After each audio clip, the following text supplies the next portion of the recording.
গণসংযোগের সময় চট্টগ্রাম ৮ আসনে বিএনপি মনোনীত প্রার্থী এরশাদুল্লাহ গুলিবিদ্ধ, গুরুতর আহত আরও একজন।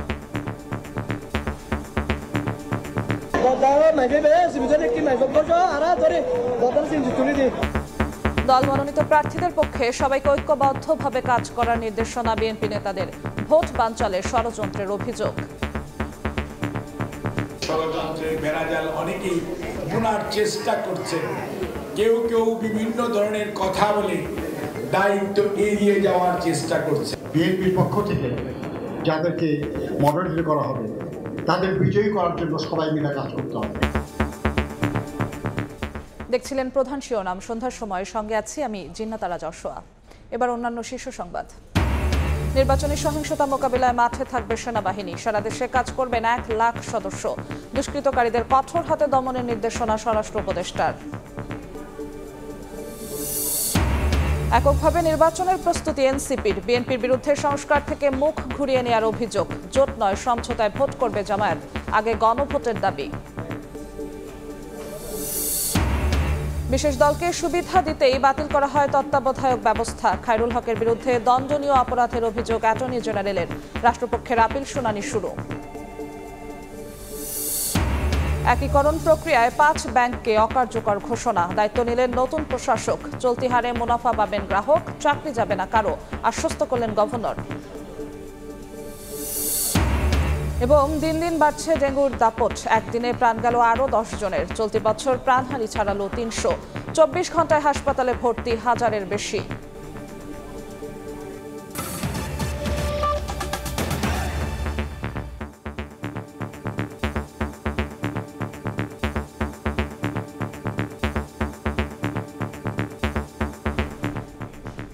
চট্টগ্রাম মহানগর বিএনপির আহ্বায়ক ও চট্টগ্রাম ৮ আসনের বিএনপি মনোনীত প্রার্থী এরশাদুল্লাহ গণসংযোগের সময় গুলিবিদ্ধ হয়েছেন। এ সময় গুলিবিদ্ধ হয়ে গুরুতর আহত হয়েছেন সরোয়ার প্রকাশ বাবলা নামে বিএনপির এক কর্মীও।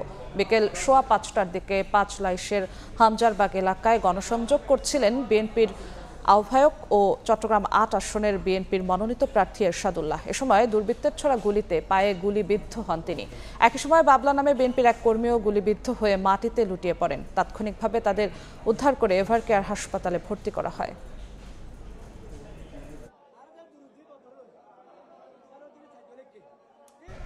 দর্শক, ঘটনাস্থলে যাচ্ছেন আমাদের সহকর্মী। পৌঁছানো মাত্রই সবশেষ পরিস্থিতি জানতে আমরা সরাসরি সম্প্রচারে যাব। এদিকে প্রার্থী ঘোষণা করলেও জোটের জন্য বিএনপির দরজা খোলা বলে জানিয়েছেন বিএনপির স্থায়ী কমিটির সদস্য আমির খসরু মাহমুদ চৌধুরী। সম্ভাব্য প্রার্থীদের জন্য দলের সবাইকে ঐক্যবদ্ধভাবে কাজ করার আহ্বান জানিয়েছেন বিএনপি নেতা নজরুল ইসলাম খান।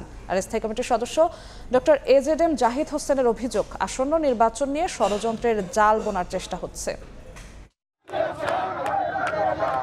বিএনপির প্রার্থী তালিকা ঘোষণার পর থেকেই সারা দেশে বইছে নির্বাচনী উৎসবের আমেজ। উৎসাহ উদ্দীপনা দেখা দিয়েছে নেতাকর্মীদের মাঝে।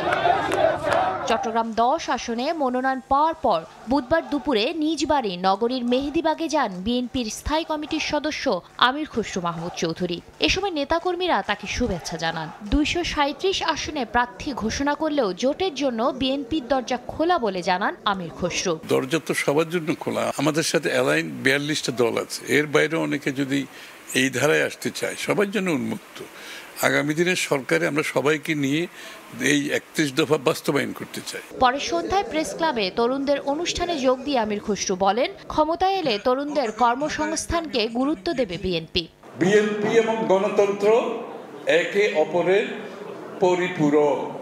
গণতন্ত্রের পথে যে বাধাগুলো ছিল সেই বাধা বিপত্তিগুলো সরিয়ে দিয়েছে বিএনপি। এদিন দুপুরে রাজধানীর কাকরাইলে ডিপ্লোমা ইঞ্জিনিয়ার্স ইনস্টিটিউশনে জাতীয় বিপ্লব ও সংহতি দিবস উপলক্ষে শ্রমিক দলের আলোচনা সভায় অংশ নেন স্থায়ী কমিটির সদস্য নজরুল ইসলাম খান। বলেন, আসন্ন নির্বাচনে বিএনপি মনোনীতদের পক্ষে সবাইকে ঐক্যবদ্ধ হয়ে কাজ করতে হবে। আগামী দিনে বিএনপির পক্ষ থেকে যাদেরকে মনোনীত করা হবে তাদের বিজয়ী করার জন্য সবাই মিলে কাজ করতে হবে। একই সভায় স্থায়ী কমিটির আরেক সদস্য এজেডএম জাহিদ হোসেন বলেন, নির্বাচন বানচালের ষড়যন্ত্র সফল হবে না। আগামী ফেব্রুয়ারির মধ্যভাগে নির্বাচন হওয়ার কথা আছে এবং আমরা আশা করি যে মধ্যভাগে ইনশাআল্লাহ নির্বাচন হবে। ষড়যন্ত্রের বেড়াজাল অনেকেই বোনার চেষ্টা করছেন, কেউ কেউ বিভিন্ন ধরনের কথা বলে দায়িত্ব এড়িয়ে যাওয়ার চেষ্টা করছেন। বিভাজন সৃষ্টি করে গণতন্ত্রকে যারা বাধাগ্রস্ত করতে চায় তারা বোকার স্বর্গে বাস করছে বলেও মন্তব্য করেন বিএনপি নেতারা। শাকিলা শারমিন, সময় সংবাদ।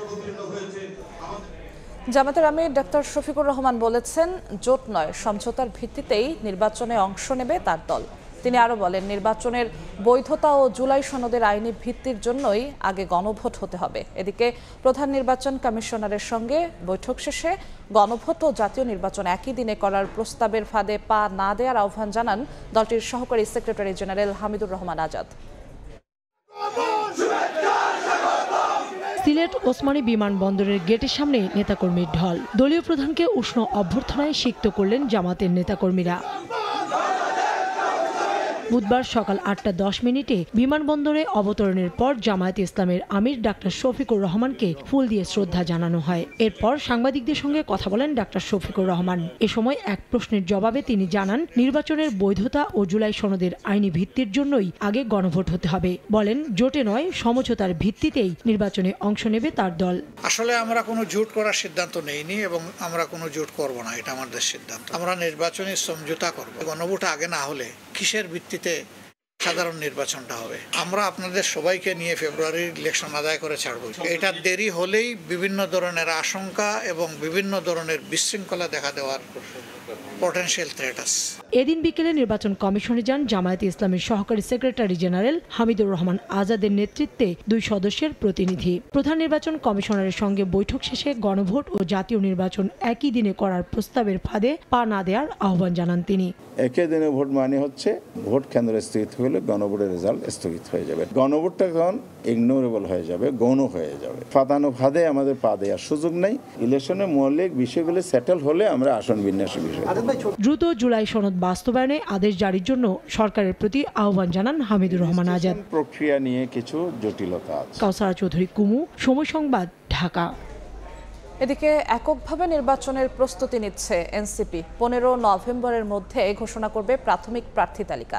তবে সংস্কার আর জুলাই সনদের দাবির সঙ্গে কোনো দল সংহতি প্রকাশ করলে জোটের ব্যাপারে বিবেচনা করবে দলটি। নারায়ণগঞ্জের সিদ্ধিরগঞ্জে জুলাই গণ অভ্যুত্থানে শহীদ গাজী সালাউদ্দিনের পরিবারের সঙ্গে সাক্ষাৎ শেষে কথা জানান এনসিপির আহ্বায়ক নাহিদ ইসলাম। 2024 সালের জুলাই মাসের 19 তারিখ ঢাকা নারায়ণগঞ্জ লিংক রোডের ভুইগড় এলাকায় ছাত্র জনতার আন্দোলনে গুলিবিদ্ধ হন গাজী সালাউদ্দিন। পরবর্তীতে চিকিৎসা চালিয়ে গেলেও গলায় আটকে থাকা গুলি বের করতে না পারায় পুরোপুরি সুস্থ হতে পারেননি এই জুলাই যোদ্ধা। 1 বছরেরও বেশি সময় ধরে অসহনীয় যন্ত্রণায় ভোগার পর গেল 26 অক্টোবর মৃত্যুবরণ করেন গাজী সালাউদ্দিন। বুধবার সকালে নারায়ণগঞ্জের সিদ্ধিরগঞ্জে তার পরিবারের সঙ্গে সাক্ষাৎ করেন জাতীয় নাগরিক পার্টির আহ্বায়ক নাহিদ ইসলাম। ভালো হওয়ার লেগে অনেক চেষ্টা করছিল, হঠাৎ করে শ্বাসকষ্ট উঠে আমি মনে হয় বাস্তব না। সামনে যারাই নির্বাচিত হয়ে আসুক জুলাই যোদ্ধাদের চিকিৎসা চালিয়ে যাওয়ার দাবি জানান নাহিদ ইসলাম।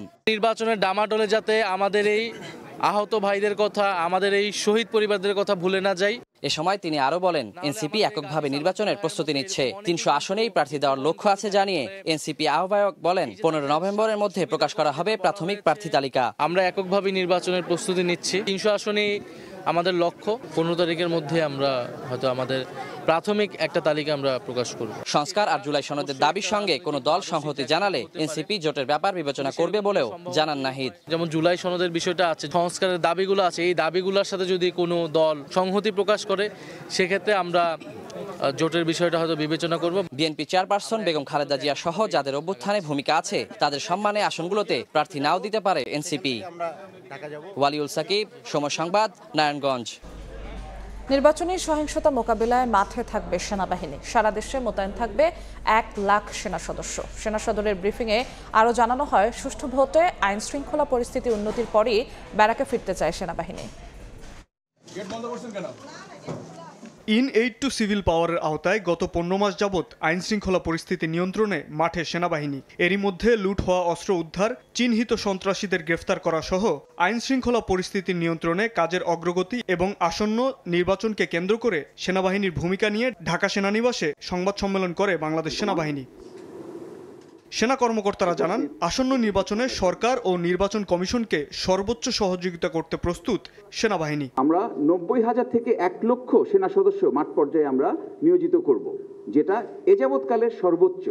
আগের যে কোনো সময়ের তুলনায় সেনাবাহিনী অনেক বেশি ঐক্যবদ্ধ জানিয়ে সেনা কর্মকর্তারা বলেন, সুষ্ঠু নির্বাচন হলে আইন শৃঙ্খলা পরিস্থিতির উন্নতি হবে। নির্বাচনের পরে আইন শৃঙ্খলা পরিস্থিতির উন্নতি হলে ব্যারাকে ফিরবে সেনাবাহিনী। সুষ্ঠু নির্বাচন অনুষ্ঠিত হোক এবং আমরা সেনানিবাসে ফেরত আসতে পারি। সংবাদ সম্মেলনে আরও জানানো হয়, মানবতা বিরোধী অপরাধ ও গুমের মামলায় 15 জন সেনা কর্মকর্তার বিচার আইসিটি আইন এবং সেনা আইনেও সম্ভব। সেক্ষেত্রে সরকারের সিদ্ধান্তকে প্রাধান্য দেবে সেনাবাহিনী। দেশের যে প্রচলিত আইনগুলো আছে সেটার মধ্যে যেভাবে বিচার হবে, আমরা চাইবো যে সরকার একটি স্বচ্ছ প্রক্রিয়ার মাধ্যমে বিচারটি সম্পন্ন করবে। বিভিন্ন স্থানে উদ্ধারকৃত অস্ত্র যাতে ঢাকামুখী না হয় এবং হলেও যাতে সেনাবাহিনী তা প্রতিরোধ করতে পারে, এ বিষয়ে তৎপরতা বৃদ্ধি হয়েছে বলেও জানান সেনা কর্মকর্তারা। শাবাব ওয়াসি, সময় সংবাদ, ঢাকা। সন্ধ্যার সময় আরো থাকছে। যানবাহনের বেপরোয়া গতির কাছে হেরে যাচ্ছে জীবন। কক্সবাজারে বাস মাইক্রোবাসের মুখোমুখি সংঘর্ষ, প্রাণ গেল একই পরিবারের 5 জনের। সিলেটে ট্রাক চাপায় অটোরিকশার এক যাত্রী নিহত। একীকরণ প্রক্রিয়ায় 5 ব্যাংককে অকার্যকর ঘোষণা করা হয়েছে। 5 ব্যাংকে বসেছেন নতুন প্রশাসক। বিকেলে সংবাদ সম্মেলনে বাংলাদেশ ব্যাংক গভর্নর জানান, মার্জার হলে প্রথম দিন থেকে চলতি হারে মুনাফা পাবেন গ্রাহকরা। আপাতত সরকারি ব্যাংক হিসেবে চলবে কার্যক্রম। কারো চাকরি যাবে না বলেও আশ্বস্ত করলেন গভর্নর।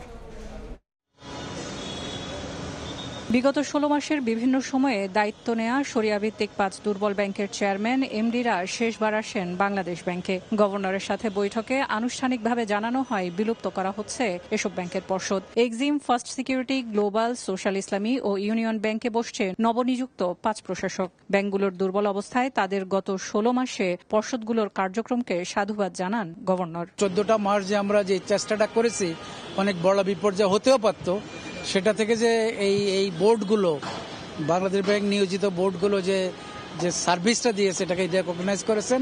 রাষ্ট্রের প্রয়োজনে, জাতীয় প্রয়োজনে, দেশের অর্থনীতির প্রয়োজনে এই 5টি ব্যাংকের 5টি বোর্ড দায়িত্ব পালন করেছে। তারা তাদের সাধ্যমতো কাজ করেছে। আমি ব্যক্তিগতভাবে ওনাকে জিজ্ঞেস করছি, উনি বললো যে share holder will be zero, sponsor director সবাই জিরো। একদিকে 75 লাখ আমানতকারীর জমা 1,42,000 কোটি টাকার বিপরীতে এসব ব্যাংকে আছে 1,93,000 কোটি টাকা, যার মধ্যে 1,47,000 কোটি টাকাই খেলাপি। বাংলাদেশ ব্যাংক সূত্রে জানা যায়, নতুন ব্যাংকের অনুমোদিত মূলধন হবে 40,000 কোটি টাকা, যার মধ্যে পরিশোধিত মূলধন ধরা হয়েছে 35,000 কোটি টাকা। পরিশোধিত মূলধনের 20,000 কোটি টাকা দেবে সরকার, যার 10,000 কোটি টাকা নগদে এবং বাকি 10,000 কোটি সূচক বন্ড ইস্যুর মাধ্যমে পরিশোধ করা হবে। শুরুতে এটি হবে সরকারি খাতের একটি ব্যাংক। শেয়ার রূপান্তরের মাধ্যমে প্রাতিষ্ঠানিক আমানতকারীদের 15,000 কোটি টাকার মূলধনও রূপান্তর করা হবে বলে জানিয়েছে বাংলাদেশ ব্যাংক। সেলিয়া সুলতানা, সময় সংবাদ, ঢাকা। দর্শক, সংবাদের শুরুতেই জানিয়েছি, চট্টগ্রামে গুলিবিদ্ধ হয়েছে বিএনপি মনোনীত প্রার্থী এরশাদুল্লাহ। এই মুহূর্তে চট্টগ্রাম এভারকেয়ার হাসপাতালে আছেন রিপোর্টার শফিকুল আলম। সরাসরি যাচ্ছি তার কাছে।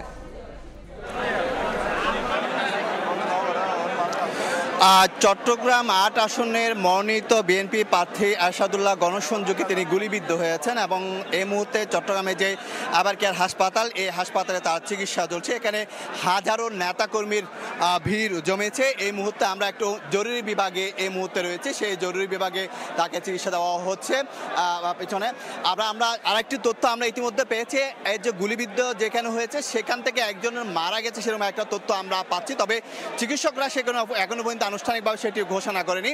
তো আপনাকে জানিয়ে রাখি যে 237 আসনে যে বিএনপি মনোনয়ন দেওয়া হয়েছে, সেখানে চট্টগ্রামে যে 16টি আসন রয়েছে, 16টি আসনের মধ্যে 10টি আসনের মধ্যে প্রার্থী ঘোষণা করা হয়েছে। সেই প্রার্থীর মধ্যে চট্টগ্রাম 8 আসনের বিএনপি মনোনীত প্রার্থী এরশাদুল্লাহ, যিনি বিজিএমই সহসভাপতি ছিলেন এবং তিনি চেম্বারের পরিচালক ছিলেন এবং তিনি সোনালী ব্যাংকের পরিচালক ছিলেন এবং চট্টগ্রাম মহানগর বিএনপির বর্তমান সভাপতি এরশাদুল্লাহ, তিনি বোয়ালখালী যে চান্তাল যে আসনটি রয়েছে সেখান থেকে তিনি নমিনেশন অথবা মনোনয়ন পেয়েছেন। আমরা শুনতে পেয়েছি আজকে বিকেল ঠিক 5টার দিকে চট্টগ্রামে যে এলাকায় তিনি গণসংযোগ, আমিরবাগ এলাকায় তিনি গণসংযোগ করছিলেন, সেইখানে হামজাবাগ এলাকায়, সেখানে কিন্তু গুলিবিদ্ধ হয়েছেন। অর্থাৎ তার গণসংযোগ বেশ কিছুক্ষণ ধরে চলছিল, কিন্তু হঠাৎ করে দুর্বৃত্তরা সেখানে গুলি করে সেখানে 2 জনের গুলিবিদ্ধ হয়, সরোয়ার আলম এবং এরশাদুল্লাহ। আমরা এতক্ষণ যেটি তথ্য পেয়েছি, একজনের মারা গেছে সেরকম তথ্য পেয়ে, তবে আনুষ্ঠানিকভাবে আমরা বলতে পারবো না সে মারা গিয়েছে। তবে সেখান থেকে যে নেতা কর্মীরা যারা এসেছেন তারা আমাদেরকে সেটি নিশ্চিত করে যে একজনের মৃত্যু হয়েছে। তবে চিকিৎসকরা এখনো মধ্যে আনুষ্ঠানিকভাবে ঘোষণা করেনি।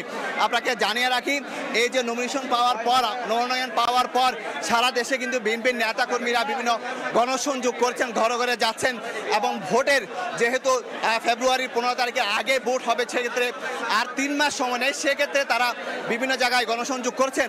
এবং চট্টগ্রামের যে আসনগুলো রয়েছে, বিশেষ করে আমরা দেখেছিলাম বিকেলেও কিন্তু আমির খসরু মাহমুদ চৌধুরী, মোহাম্মদ কাদের চৌধুরী এবং মীর হেলাল সহ তারা একটি অনুষ্ঠানে গিয়েছিলেন, সেখানেও কিন্তু তারা নির্বাচন নিয়ে কথা বলছিলেন। এখন বলা যায় চট্টগ্রামে যে চট্টগ্রাম সহ সারা দেশে এখন বলা যায় নির্বাচনের আমেজ বিরাজ করছে। ঠিক এই সময়ে এরকম একটি দুর্ঘটনা, এরকম একটি ঘটনাকে আসলে কেউ ভালোভাবে দেখছেন না। সেক্ষেত্রে যেহেতু 3.5 মাস পর নির্বাচন হবে, নির্বাচনের সময় নির্ধারণ করা হয়েছে, প্রার্থী দেওয়া হচ্ছে বিএনপির পক্ষ থেকে ইতিমধ্যে 237টি আসন প্রার্থী দেওয়া হয়েছে, জামায়াত ইসলাম পক্ষ থেকে প্রার্থী দেওয়া হয়েছে এবং এনসিপি আগামী 30 নভেম্বর প্রার্থী ঘোষণা করবে। সেক্ষেত্রে এই প্রার্থী ঘোষণা হওয়া এবং নির্বাচনী যেহেতু আমেজ শুরু হয়ে গেছে, উল্লাস শুরু হয়ে গেছে। আমরা দেখেছি গত 2 দিন আগে যখন চট্টগ্রামের 10টি আসনের জন্য যে 10 জনকে মনোনয়ন দেওয়া হয়েছে, তখন তাদের ঘরে ঘরে বিভিন্ন অফিস আদালতে এবং যেখানে বিএনপির দলীয় কার্যালয়ে কিন্তু মানুষের ভিড়, নেতাকর্মীরা যে নির্বাচনী যে আমেজ শুরু হয়ে গিয়েছিল, কিন্তু হঠাৎ করে এরকম একটি অঘটন ঘটে গেল, সেটিকে আসলে ভালোভাবে নিচ্ছে না। তবে আমির খসরু মাহমুদ চৌধুরী এই বিষয়ে বলেছেন আসলে এটি একটি ষড়যন্ত্র চলছে, নির্বাচনকে বানচাল করার জন্য এরকম ষড়যন্ত্র হচ্ছে বলে এটি সাথে সাথে তিনি মন্তব্য করেছেন। যখন আমরা একটি সেমিনারে ছিলাম আমির খসরু মাহমুদ চৌধুরীকে নিয়ে, তখন তাকে প্রশ্ন করা হয়েছে, তিনি বলছেন এটা একটি ষড়যন্ত্র, আগামী যে নির্বাচন হতে না পারে সেজন্য একটি ষড়যন্ত্র হচ্ছে বলে তিনি জানিয়েছেন। তো সবকিছু মিলিয়ে যে বলা যায় এই মুহূর্তে চট্টগ্রামে যে এবার কেয়ার হাসপাতাল রয়েছে, সেখানে এরশাদুল্লাহকে চট্টগ্রাম আসনে বিএনপি মনোনীত প্রার্থী এরশাদুল্লাহকে এখানে চিকিৎসা দেওয়া হচ্ছে এবং জরুরি তার চিকিৎসা দেওয়া হচ্ছে। তবে আমরা এখন পর্যন্ত হয়েছে একজনের মৃত্যু হয়েছে নিশ্চিত হয়েছে, তবে আনুষ্ঠানিকভাবে চিকিৎসকরা এখন কিন্তু ঘোষণা দেয়নি। তো এই ছিল আমার কাছে সর্বশেষ তথ্য। চট্টগ্রামে গুলিবিদ্ধ হয়েছে বিএনপি মনোনীত প্রার্থী এরশাদুল্লাহ। সেখানকার সবশেষ খবর জানাতে আমাদের সঙ্গে যুক্ত হয়েছিলেন সহকর্মী শফিকুল আলম। সন্ধ্যার সময় আরো থাকছে। I am Muslim. I am a democratic socialist. And most damning of all, I refuse to apologize for any of this. New York সিটির প্রথম মুসলিম মেয়র নির্বাচিত জোহরান মামদানি, উচ্ছ্বসিত বাংলাদেশি সহ অভিবাসীরা। যুক্তরাষ্ট্রের 3 অঙ্গরাজ্যে ভরাডুবি ট্রাম্পের দলের। ডেঙ্গুতে গত 24 ঘন্টায় সারা দেশে আরও 10 জনের মৃত্যু হয়েছে। বুধবার স্বাস্থ্য অধিদপ্তরের হেলথ ইমার্জেন্সি অপারেশন সেন্টার ও কন্ট্রোল রুম থেকে পাঠানো সংবাদ বিজ্ঞপ্তিতে জানানো হয়, ডেঙ্গু পরিস্থিতি এখনও উদ্বেগজনক। গত একদিনে দেশের বিভিন্ন হাসপাতালে নতুন করে ভর্তি হয়েছেন 1069 জন রোগী, যা ডেঙ্গুর এই মৌসুমের আক্রান্তের হার বাড়ার ইঙ্গিত দিচ্ছে। ডেঙ্গু আক্রান্ত হয়ে চলতি বছর প্রাণহানি হয়েছে 300 জনের।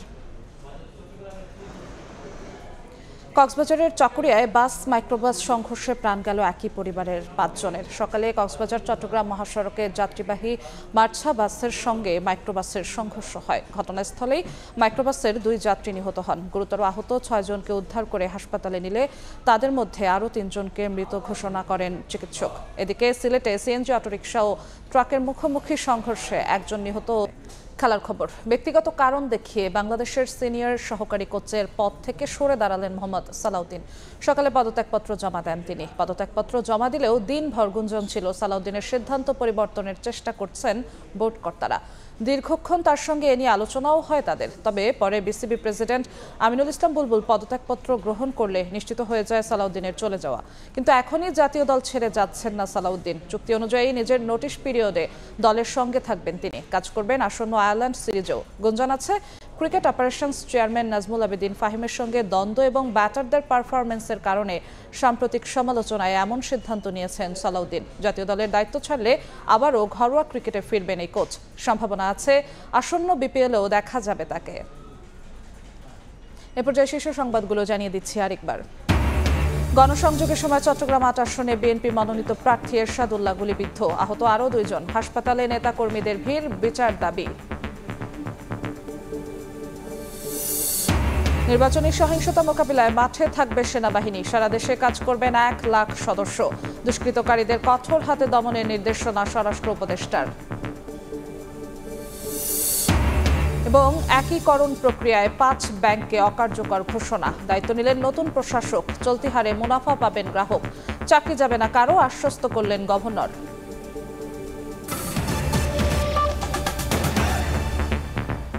এ ছিল সন্ধ্যার সময়। এরপর জনপদের সময় নিয়ে সঙ্গে থাকবেন সহকর্মী ইমদাদুল হক। যশো, আপনাকে ধন্যবাদ। জনপদের সময় নিয়ে আসছি কিছুক্ষণ পর, সঙ্গে থাকুন সময়ের।